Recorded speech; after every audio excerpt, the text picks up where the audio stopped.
Salam sejahtera buat penonton tayangan video ini.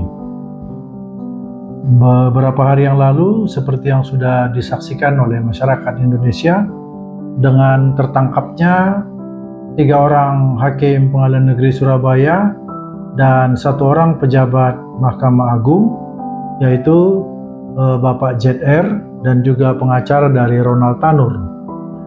Tentu akan ada babak baru, peristiwa-peristiwa baru dalam perjalanan kasus ini, yang mana pihak dari Kejaksaan Agung masih akan terus mengembangkan pemeriksaan dan penyidikan.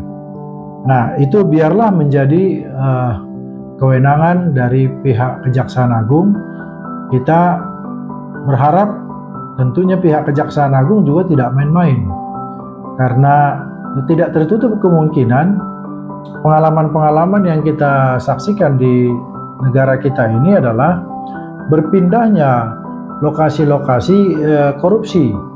Ya, kalau dulu misalnya dibentuknya KPK karena adanya kecurigaan atau karena negara merasa bahwa instansi kepolisian dan kejaksaan tidak maksimal, bahkan sudah korup juga, sehingga dibentuklah lembaga KPK. Tapi kita tahu sendiri bahwa lembaga KPK itu akhirnya juga melakukan tindakan-tindakan tidak terpuji. Ada beberapa komisioner dan ada juga beberapa oknum-oknum penyidik yang ada di dalamnya ditengarai telah memanipulasi jabatannya, ditengarai telah memperjualbelikan kewenangannya seperti itu. Jadi rasanya tindakan-tindakan kejahatan, tindakan-tindakan korupsi itu hanya berpindah saja, berpindah dari satu institusi ke institusi yang lain. Nah, kenapa kami sebagai masyarakat menyampaikan ini? Agar pihak Kejaksaan Agung lebih seriuslah, agar Kejaksaan Agung juga nanti tidak tercemar, itu baik di dalam tuntutannya maupun di dalam proses-proses lainnya yang terkait dengan penanganan perkara itu.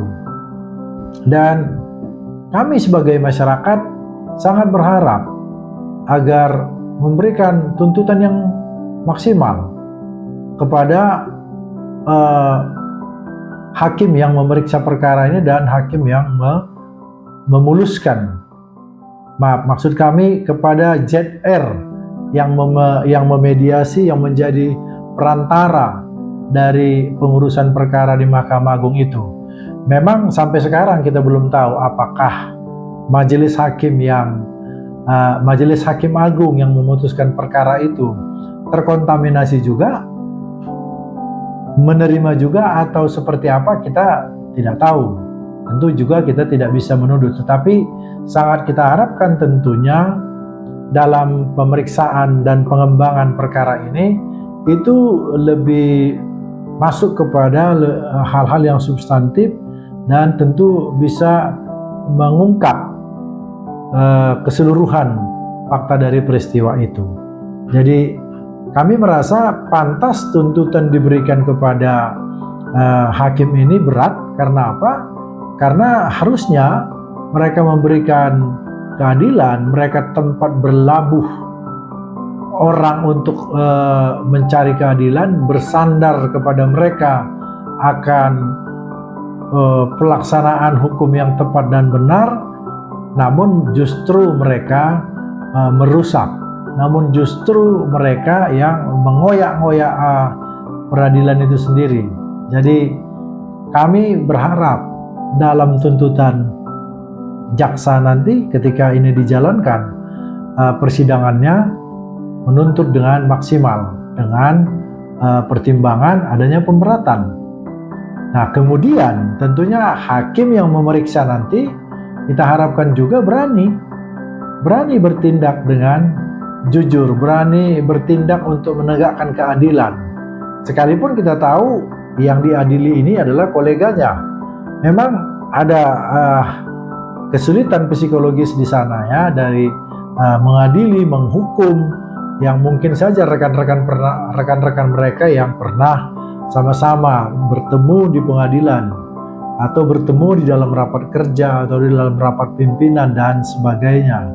Tetapi kembalikanlah kepercayaan masyarakat itu agar negara kita ini tidak kacau, agar dunia luar juga bisa melihat negara kita ini negara yang bisa dipercaya penegakan hukumnya.